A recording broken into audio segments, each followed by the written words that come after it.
ஆனந்த் அவர்கள். கழக பொதுச் செயலாளர் என் ஆனந்த் எனும் நான் எந்த தடை போட்டாலும் சரி விசில ஒன்றும் செய்யவே முடியாது.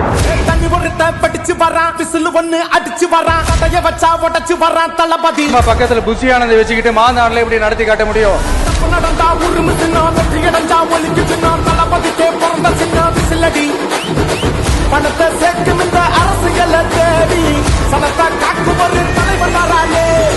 காசை வாங்கி ஒன்ன வித்துடாம வாணி ஆசைப்பட்ட தமிழ்நாட்டை தரானே. வந்தவன் கடை மாறுது.